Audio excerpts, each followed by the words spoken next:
Hello, welcome back to episode 2 of Untitled Chat. It's been quite a while since we did one of those, isn't it, really? Yeah, we've been very busy. Far too long, far too long.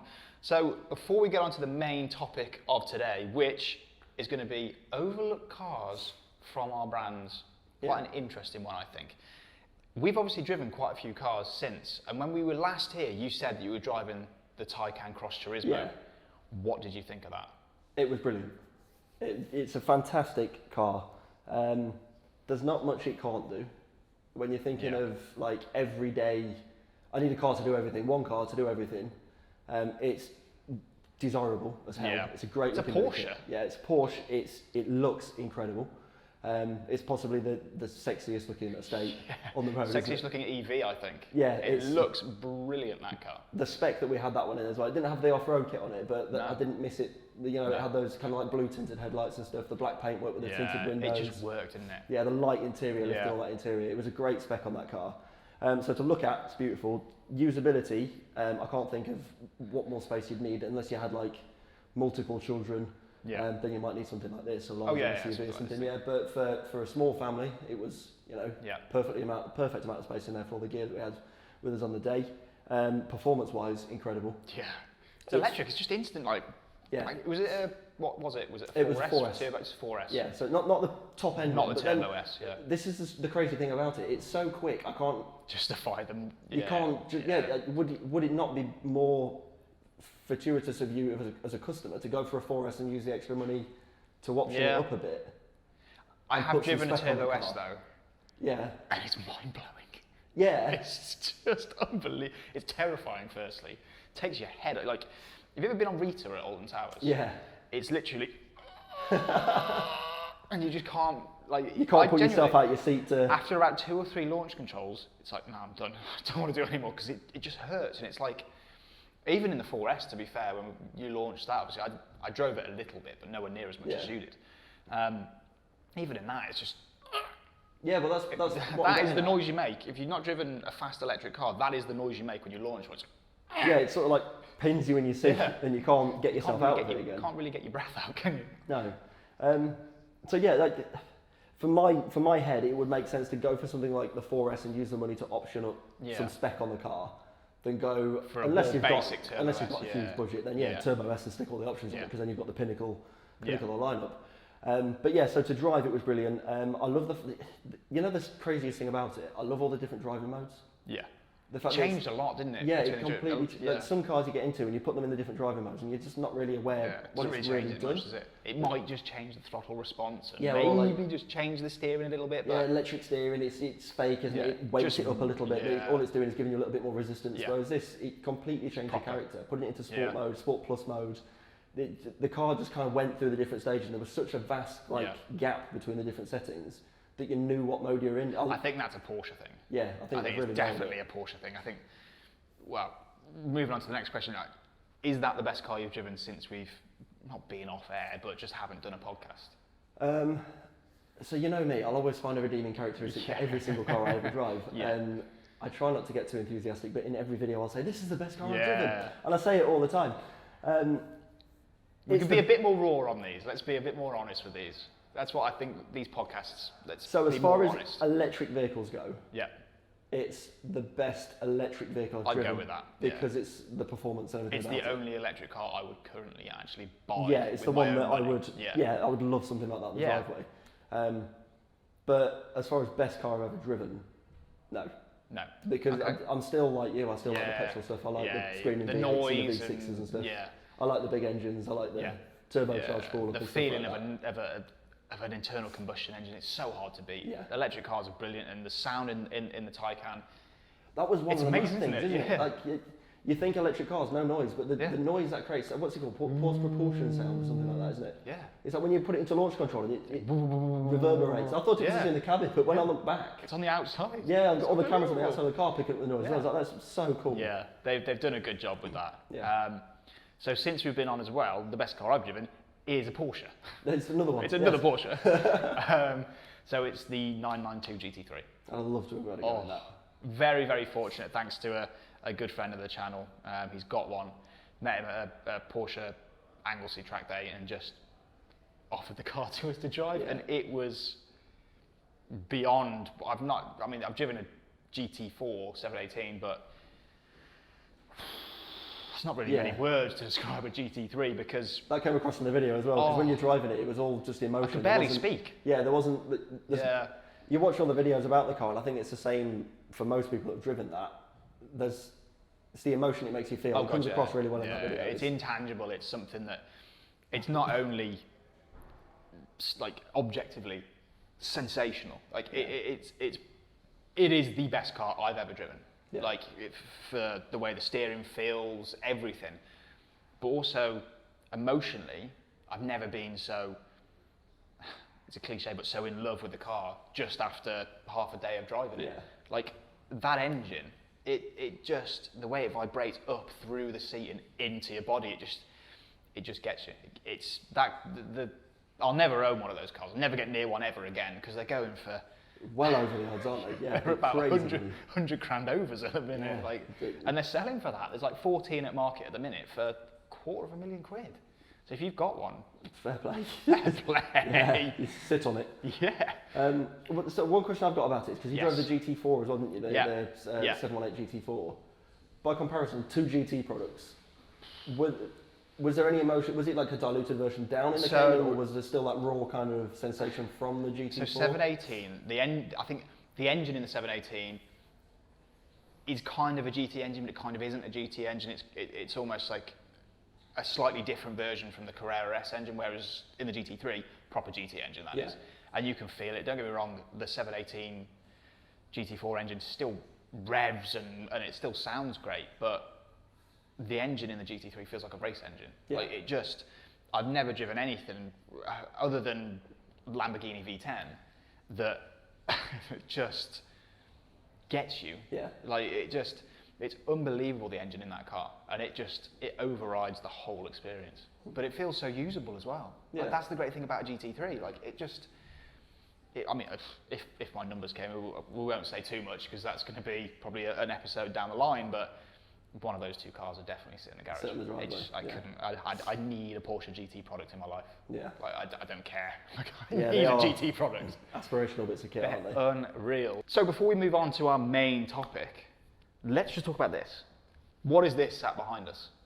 So this is my current flavour of the week. You've drove around in this for over a week now, haven't you? Yeah, I borrowed it from Volvo UK because we needed content, and we've covered the XC60 and we've done absolutely nothing on Polestar Engineered specs. Nothing at all. So for those that don't know, Polestar Engineered is like the Bmw M performance section of Volvo. So these are the performance cars. They do the XC60, V60 and S60. And what Polestar do, they basically take the R-Design hybrid and boost the power. So this has now got 415 brake horsepower from the hybrid motor and 2-litre turbocharged and supercharged engine. So it has all of the chargers. Turbocharged and supercharged? Yeah, so the supercharger kicks in to start off with.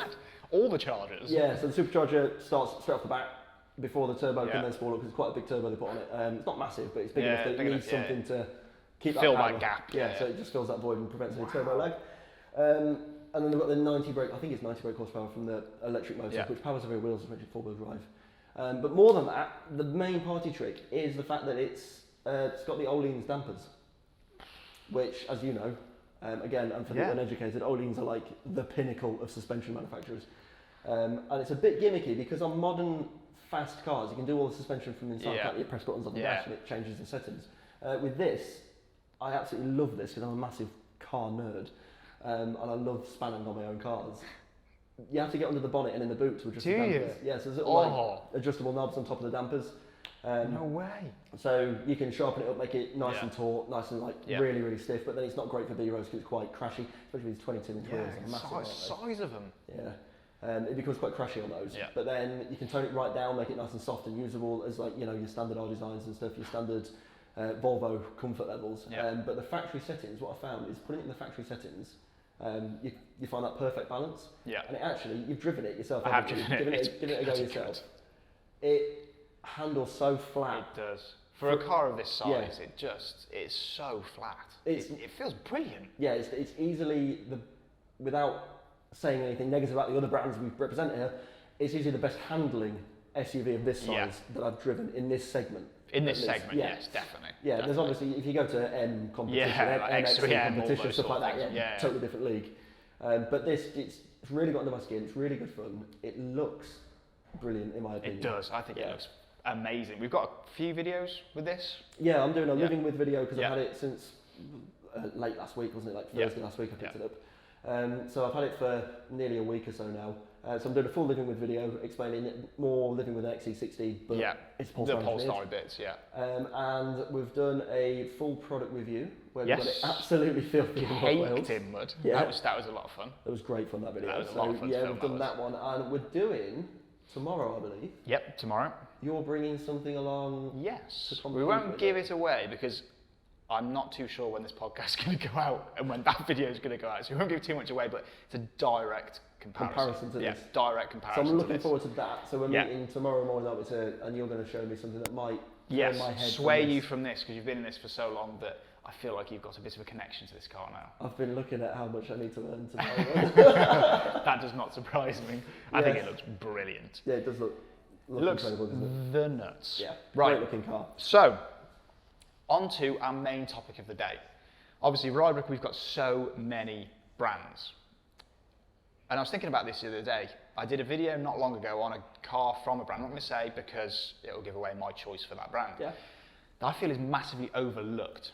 So these aren't cars that don't sell. These aren't cars that people know of and just don't buy.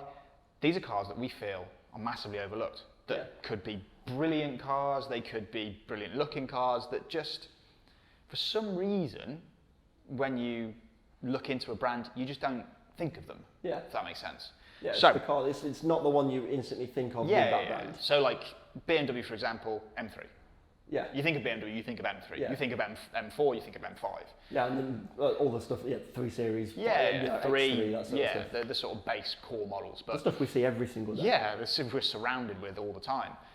So, let's start with BMW, because we're talking about BMW. So, my choice for BMW is the i3. And I think I have to completely agree with you on that one. Like what? I think the i3, it came out, 2013? Yeah. How forward-thinking was that car? Along with the i8, obviously the i8 is now gone. And who would have thought that the i3 would outlive the i8? The i8. Yeah. But the i3 is still going. It was so revolutionary at that point. I think a lot of people didn't quite understand it when it first came out. They're like, oh God, that's ugly. It looks like something from the future. Yeah, it does. Yeah. It looks ugly. It looks mad and crazy. But now I think they've aged so well. They still look futuristic, don't they? Still now. BMW's designers have somehow built a car that 8-9 years later, whatever it is, still looks fresh. 10 years in the future. Yeah. Like, it's mad. And I think the i3S, with the big wheels and all that. The big wheels and the range extender and stuff in it. I love that car. Yeah. I think it's brilliant. I mean, it's gone through so many different stages, isn't it? I think it was a 60 amp hour battery when it first came out and a range extender.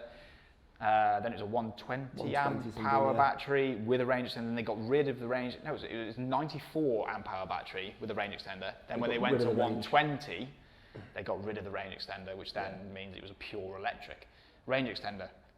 What a great thing that was. Tiny little petrol thing, tiny lawnmower engine. Little lawnmower. And it was brilliant though, because it gets rid of that range anxiety that everybody has with electric cars. So I understand why they don't do it now, but as a thing to transition, it was brilliant because you could tell people, you'll never use that range, and no one really used it.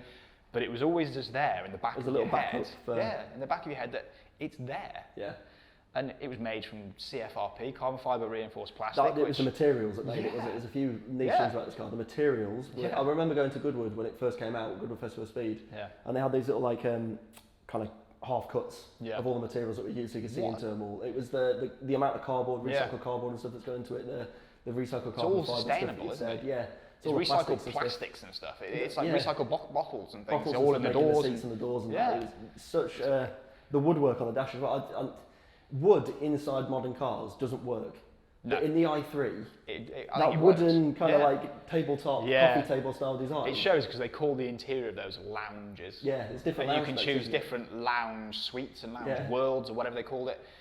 And it genuinely was literally like a little lounge in there. Yeah. And it really was. They're so spacious for the size Yeah, of them. really spacious. Because No they haven't got central that tunnel. huge central Yeah. tunnel, you just feel like there's loads of leg room all around. And suicide doors at the back. Double open doors. They were wicked. There's a few little bits. How good I were they? love the suicide doors. Yeah, they were so I good. really like the door handles. Yeah. This is one of those weird things. If you've never opened the door handle on an i3, it's such a little change. They've basically put them. If you imagine a normal door handle, when you open the door, the handle comes and the door comes with it, and it kind of comes in an awkward. So your arm goes at a funny angle, doesn't it? Yeah. The i3 opens backwards, and you have to use it to understand what I'm trying to explain here. But when you open the i3's door, the door handle hinges the opposite direction to the door, which means your wrist and your hand stays nice and straight. Yeah. And it's that tiny little ergonomic thing that makes me fall in love with these cars. They were. Because the designers have gone, well, They've let's thought just, about it. It's let's not just just do like- this yeah. and flip it, and, Yeah. and it works. Yeah. So it's those It tiny works. little ergonomic changes within the i3. Yeah. That, where the gear stick is on the... Yeah, On the up on column. the column, yeah. That's By the steering it's wheel. quite an American thing, that, isn't it? Like big monster trucks and stuff. He's got. But it's just tiny little like Yeah. ergonomic, again, when you put your hands It's on it, easy, where your just- thumb sits, it just, everything fits Yeah. in your hand nicely in the palm of your hand. Park is just true on there. You Yeah. hold it, you twist it, and then park is just Yeah. your thumb. Bang. Yeah. You don't have to reach down to the centre because, again, ergonomically, they then didn't need to carry on Massive the tunnel. Yeah, and all that exactly. stuff. They It just didn't meant need they to could do do it. something different with the car, Yeah. didn't it? So yeah, there's a load of little cool features about the i3. Yeah. So yeah, I'm completely with you on that. i3's my choice. One of my favourite stats about the i3. Yeah, I don't know this exactly, but it's how quick it is. 0 to 30. yeah, quicker than an M3. Quicker than M3. Not quicker sure than it's an quicker Audi than R8. Yeah, I'm not Not- sure it's quicker than the new G80 M3. No, but So I 0 to, reckon 0 to that new 30 M3 beating is an fast. R8, that's like, for a little eco That's box, silly. I love that. Yeah. So when I first started at Rybrook, I sold iCars, and that was always the thing. Oh, do you know how fast it is? Tell customers it's faster than 0 to 30 than the new the current M3, the F80, Yeah. whereas, and they were, oh, that's good. Oh, it's quick, and I'm saving the planet. Because at that point though, no one knew. No one understood. Now it's kind of understood, isn't it? That electric cars are have just got bang. torque. Back then, it was kind of like, oh, Yeah, that's good. yeah, that's And, quick. and genuinely, people bought the car just off that, Yeah. which is brilliant. But yeah, so my choice for BMW i3. And I've actually done a full video on that actually. Yeah. Why is the i3 overlooked? Yeah. So I'll pop the link in the top of the screen to go and check that out. But on to you. Overlooked for BMW. Yeah, overlooked for BMW. If you say 2 Series Active Tourer, I am going to. That isn't overlooked, it's just not bought. It's a car that just isn't You know bought what? very The two Active Tourer, for what it is, there is a place for it. Don't get me Yeah. wrong, there is a place for it. And what it is, it's a very good car. Like it's a very good car, but I just don't like it. Being all honest. Well, it's not, we're not the target market, I think, No, for the we're Active not. Tour or Grand Exactly. Tourer. I They're can't people imagine- carriers, aren't they? yeah. They're for people that need For a a lot more family, space for and families. that, Yeah. brilliant. So for you, it'd be great. Well, next demo. Yeah. They just 218 actually, Active the new Tourer one's M4. actually just come out, hasn't it? Have you seen that? No. The brand new, as we sit here today filming this, a few days ago, the brand new Active Tourer has come out. Oh, right. I'll show you that after the podcast. Yeah. I'll have to have a look around. I wanna Completely see it. redesigned interior. The interior now looks brilliant. Yeah. Don't get me wrong. So I'll show you that after Still we a bit finish of a doing bus, though, isn't it? It's still a little bit. yeah, I bit of don't a bus. think the Grand Tourer hasn't been renewed though. I don't think it's just Just the Active Tourer Active now. Tourer has been renewed, Yeah, right. which is quite interesting. But So mine for BMW would come from the X lineup, okay. and I'm gonna say X1 because customers come in looking for an X Yeah. product, and what do they buy? They either buy an X3, They do buy X3. X3's They going have- very well. budget for X5, they Yeah. go for the X5. We've got the Coupe, X4, and X6. X6, the yeah. coupe style ones, which sit in the same category as X3 Yeah. and X5. I think most people these days are buying the X2 because it's a really stylish. It's cool. I really like X2. Yeah. Yeah, I like X2. And that is a style meets function kind of car, Yeah. whereas the X1 is more Yeah. function over form. We've not filmed one, have we? An X1? An X1. I No, don't but think. I've driven a couple. Yeah, I've driven a few. I think they're. It's an I think you're X2. right. Yeah, It's yeah, I'll give you from where I'm sat, it's an X2 with more. Yeah. There's better visibility because Yeah, it because isn't, the it hasn't got that X2's coupe style yeah, roof. yeah. It doesn't have the style from the outside, but it still No. looks distinctively BMW. It does. Especially if you get the M Sport. I think they do look good. They had a facelift not too. I think the X1's actually due a totally new model soon. Is it? I'm not sure whether it's the end of this year or start of next year that they're going to launch that. But I'm pretty sure BMW's sort of cycles are 3 to 4 years, aren't they? Yeah. It's like new model, 3 to 4 years, LCI, 3 to 4 years, full new model. Yeah. I That'd think probably that's be due, due. wouldn't it? Yeah. I think that's due, yeah. Well, I like the X1 for what it is. Well, there's a bit of insider knowledge as well. There you go. BMW change their models every 4 years. Every 4 years, every 3 to 4 years, yeah. So, well, that's an entirely. I could spend an hour talking about what's coming. BMWs are due and what's not due in an LCI or a new model. But I think X1 is a pretty good shout, to be honest. Yeah, I can't really argue with that. You don't see many going out of, and No. you don't see many on the street. You see more X2s than you do X1s. Yeah, I think so. I've noticed that definitely. I mean, when I first started working for BMW, we used to sell loads of X1s. Yeah. Now you're selling loads of X2s. now it's more X2s. Yeah, which look at X1 X2s.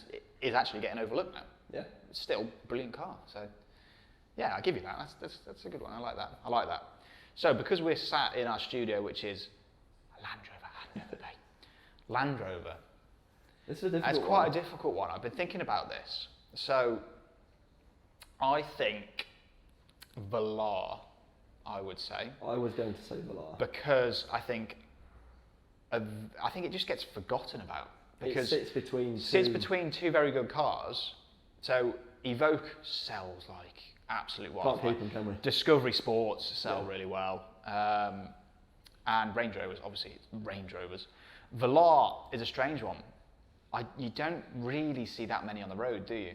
No, and I think that's because, as we just said, it sits between. It's almost it's a very niche yeah. market, isn't it? That car. Range Rover done so well building cars to fit. Yeah. The kind of current, like we've got We've got Evoque, like you say, which is your stylish, smaller one, compact SUV, which sells like hotcakes. Sells really well, and is so good for urban use and city driving and everyday usability. You have things like your Range Rover and your Range Rover Sports, which are more your high-end, luxury, proper Range Rovers. Ranges. You've got your Discovery, and you've got your Discovery Sport, which is a smaller version. And your Discovery is your great off-roader. You've got your Defender, which is your proper rugged utilitarian car. God, I love a Defender.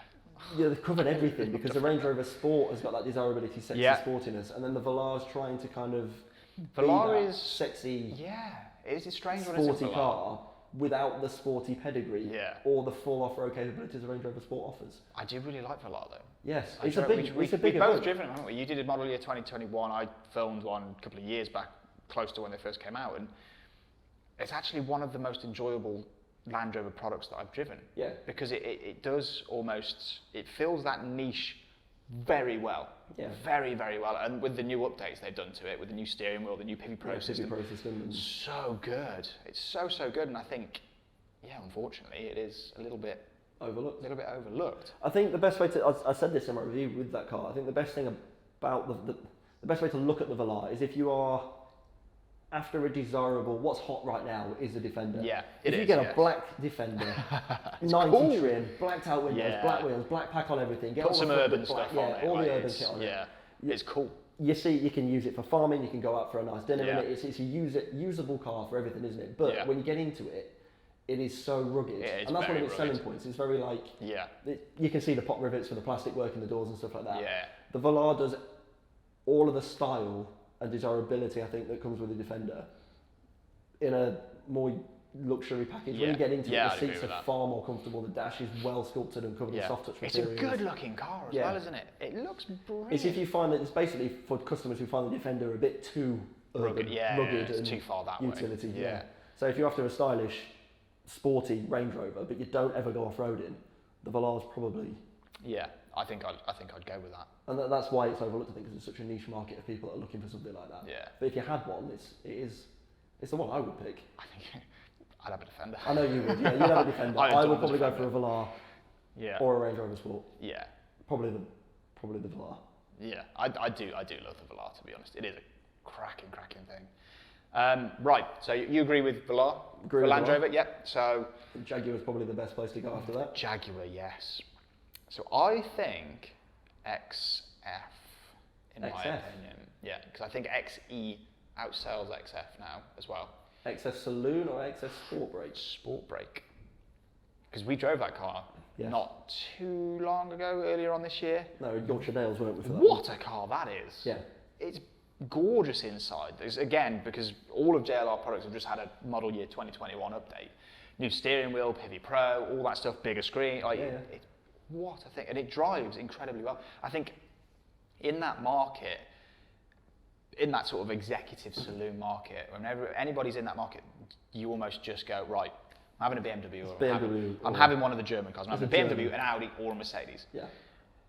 But the Jaguar is so compelling as a car. Yeah. I think it's brilliant. The XF Sport Break Enjoyed that car.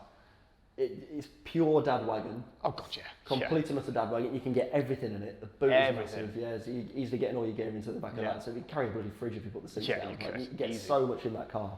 And as you just said, the driving dynamics of that car. I was so impressed with it. I didn't know what to think of it because I hadn't driven. It drives like a Jaguar. It does. It drives. It's like a big F-Type. Yeah. I would say. I think the dynamics of it. We only had, was it the D200 or something? Just the basic diesel engine. Felt more than pokey enough. And on the Yorkshire Dales, it was just. It hunkered down and it was just there's going, obviously body it? roll. There's there is. But it wasn't body roll that made you feel like you were going to understeer or oversteer into the nearest ditch. It was very much. It just gripped, pulled itself through the corners, pushed itself on. It was really, really nice thing to drive. Very impressive that car was. Yeah, very, really very comfortable. I enjoyed that. Really so would nice you disagree? Is there anything else in Jaguar that you think? I was going to say XE, because you don't see many around. So maybe then. That might be because of its Jaguar Saloons. Jaguar Saloons in general. Yeah, Jaguar Saloons, the XE, the XF, because. Jaguar are alive because of the I-Pace, the E-Pace, and maybe the F-Pace, but mainly the E and the I. They're what's selling. They are. E's, F-Pace is the big stuff. F-Type, obviously, it's a bit more of a, doesn't sell as many, but it's not supposed to because it's more of a sports car.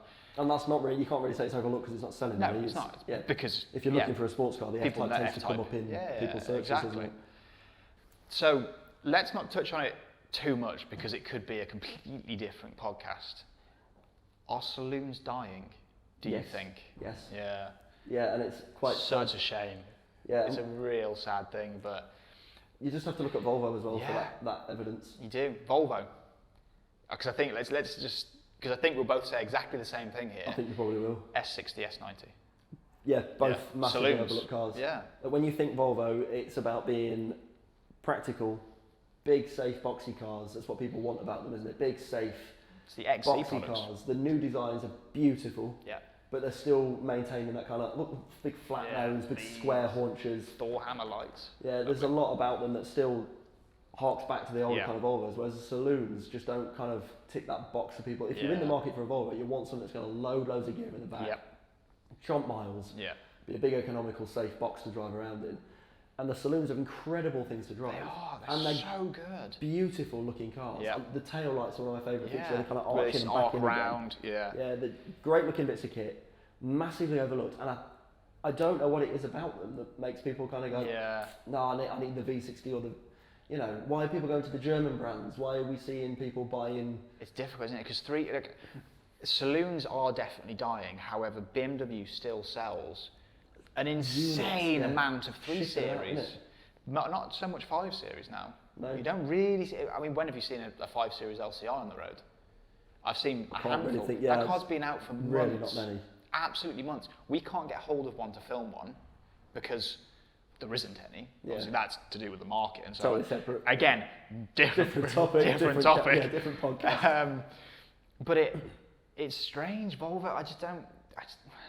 It's such a shame. Yeah, because the S90 held its own against a 7 Series and a Bentley. It was so nice to drive as well. I drove it all the way from the dealership to meet you guys and stuff, drove it around for the day, and it was a big, comfortable barge. It was just everything you want from a big executive saloon. Like the massage sheets, all the spec, all the details within it. The stereo, it had a better stereo than this one. It was brilliant, wasn't it? I remember it. What's this got? The HKs in it, hasn't it? HKs, But that had the Bowers and Wilkins. That was a mental stereo. Like it was very, such a very good car. That was. But they just don't seem to. They don't seem to sell, or no one seems to think about them, or even consider them anymore, which is a real shame. But let's not get too hung up on that because we could spend hours talking about chatting about that as we have off camera. So that's Volvo. That's Volvo. One of our, before we get to the specialist stuff, what have we missed? Mini. So Mini is quite a difficult one because all of them sell pretty well, and everybody knows all of them. But I think I'm going to say Countryman John Cooper Works. I was going to say you're going to have to get into trim. I think at this point, trim level now. Engines and stuff to make it overlooked. Yes. So I think a Countryman in general, I think, is a little bit overlooked because, well, first it sits on the same platform as X1, so more or less, it's a BMW Yeah. with a mini body on it. And the JCW is in essence a BMW M135i. Yeah. And that car has so much character, it drives so well, it's so quick as well, Yeah. like 306 horsepower, four-wheel drive, it's so quick. But you very rarely see them. You don't see many you don't see JCB them. Countryman. No, Yeah. the Countryman sells better in like exclusive trim. Yeah, it does. Or Cooper with your 1.5 litre without all the performance. Yeah. Cooper S with all fours. They tend to be the ones that people are buying. Whereas the JCW and the Countryman, I don't know whether it's because it jars with its characteristic. Potentially. If you go JCW Clubman, that's completely understandable. It's a big, fast. Yeah. It's a fast estate, and I've driven both of them, So and the good, Clubman handles better than the Countryman because the Countryman's bigger and taller, and it's a bit more weighty, isn't it? And when you think JCW as well, you think I want the little three-door hatch. Three-door hatch because that is a hot hatch.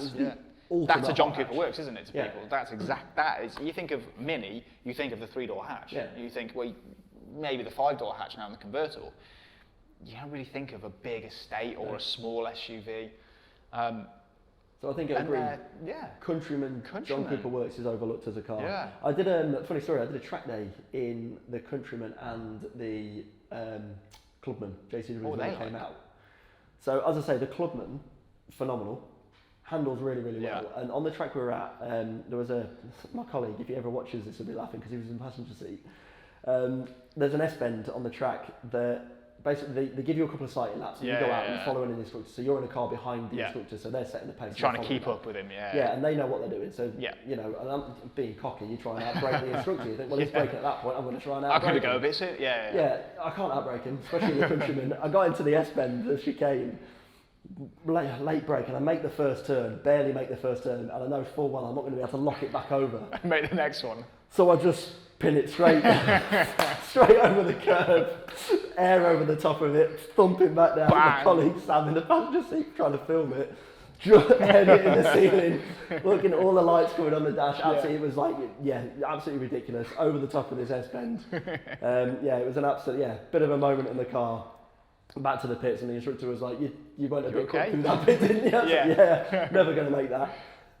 No, it was really good fun though. But like I say, both cars are fantastic. But as I think I'm going to be with you again, the Clubman, the Countryman is the one that people kind of think, if I'm going to spec it, they probably don't consider. They don't really go for John Cooper Works, do they? Real shame. Because it's a great car. Very, very good car. Is that all of our volume brands, I think? I think so. Mini, BMW, Jaguar Land Rover, Volvo. Yeah. All right, let's move to the specialists. The spicy stuff. Let's start with Porsche. So I'm going to say... I know what you're going to say because I think I'm going to say the same car again. Panamera. Yep. Sport Turismo. Yeah. Phenomenal Brilliant car. bit of kit. Great looking car. However, I think it probably, this goes back to the whole saloon thing, I think it suffers a little bit from the whole SUV turn of the market. Yeah. Because people, I think, I might be wrong here, when they're looking for a family car now, they're not really looking at big estates or saloons. So they're looking at Macan or Cayenne, aren't they? Yeah. They're not going Panamera or Panamera Sport Turismo, which is a real shame. I had a Sport Turismo last year for a weekend. I think it was a green e-hybrid 4S, whatever it was. Absolutely phenomenal bit of kit, that. But no one really looks at them. You don't see them on the road. You don't hear about them. It's like your 911 is your big boy. Everybody knows the 911. Everybody knows now the 4x4s, the Boxster that came. The Panamera. Stuff to do. The Panamera. Yeah. I think it's. Sorry. I think it's. Sorry. I think the Panamera is suffering a bit because of the Taycan Cross Turismo as well. Yeah, I was about to say. I think that's going to cannibalise some of its market. Yeah. It wouldn't surprise me whether they don't carry on with the Panamera. They just go Taycan. Yeah. Because the way the world is and the way it's all going, which I don't think electric is the way. But it's another topic. Again, we can talk for ages about fuels and alternative fuels and electric and all that stuff, but I just can't see them carrying on with Panamera. No, because Taycan and Taycan Cross Turismo is so close to what the Pan does and the Sport Turismo does. Why would they carry on with it, which is a real shame. Yeah, it is. And I think I'm completely with you on that one. I think that'll be the one that we see get wound down first. And then there'll be more Taycan products, I think. I think there will. It would surprise me if there's no like an all-electric SUV, which I imagine is probably already in the works. Yeah. I think 911. I can't remember whether they said the next one's going to be the last internal combustion or this current 992 is going to be the last one. I don't really know.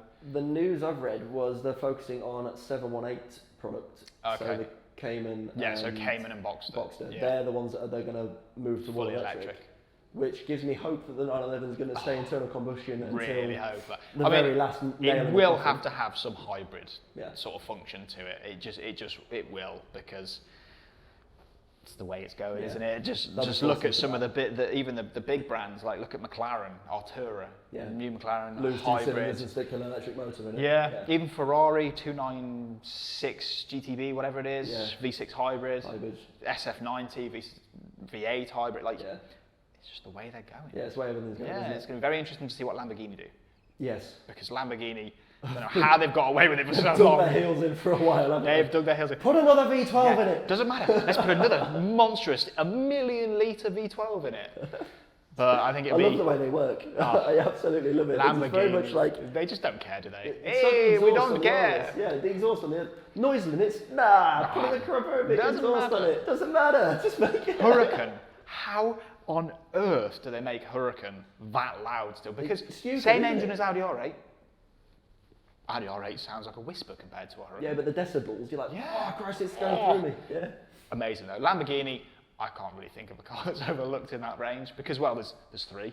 Yeah, when we talk about Lamborghini, there's nothing. There's nothing. You can't really. get an Urus because everyone's buying them. Huracan, I don't even think you can get Huracan now as well. Aventador, they sell in such small numbers that it doesn't really matter, but everybody knows Aventador, everybody knows Huracan, everybody knows Urus. Yeah. So there's not really an overlooked car there. No, they're selling. McLaren, I'm going to say the GT. Yes. McLaren GT, because I've driven that car. Absolutely brilliant. I think it's a little bit misunderstood, that car. I don't understand it. No, I don't think many people understand it. Because if you're buying a McLaren, this is from where my head's at. Yeah. I have sacks of money. Yeah. I wish. Yeah. I have sacks of money to go buy cars. You'd go 720. And I go into McLaren to buy something. I'm buying a toy. I'm buying something to mess around with. I'm buying something that wants to kill me. I'm buying something that's bright purple, has 2 seats, has an engine behind me. Yeah. The roof comes off it. I want something daft. Yeah. If I'm looking for a GT car, I'm not looking at Bentley, Aston, those sort of cars, won't you? You will, but it's a difficult one because the car is sensational. I bet it is. I've not driven it. You filmed it with Emily, didn't you? So I've not had a. It's so fast. Yeah. As a GT, I spent a lot of time in Continental GT and things like that, and I think the thing with that, you've got to rethink what a GT is, which I think is what McLaren have tried to do with that car. Yeah, okay. Is kind of reimagine what you think a GT can be. So it depends what you want from your GT. Yeah. So Conti GT, you can get loads of stuff in it. It's comfortable. There's 2 seats in the back and whatever. If you want to waft around in extreme comfort, which I do, which you do, you'd go Continental GT. You just would. Yeah. You go Conti GT.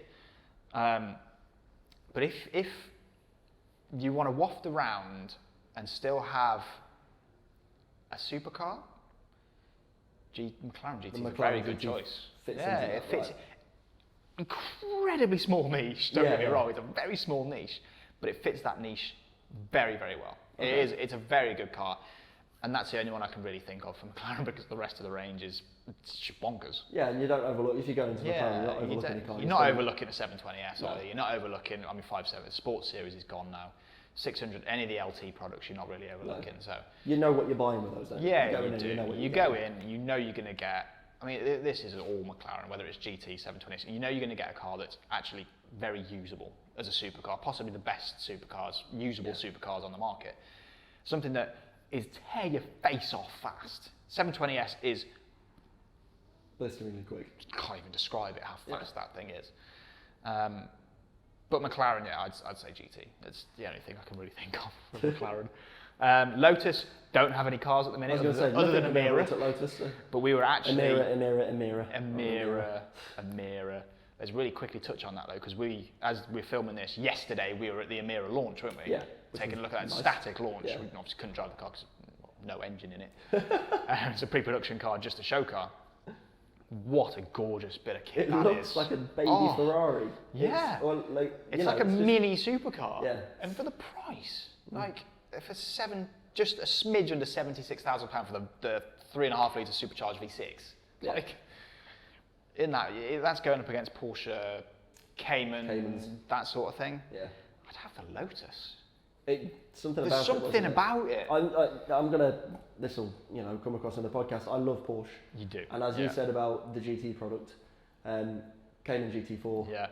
would be my kind of. It's on the drive. My Yeah. numbers are in. That's on the drive.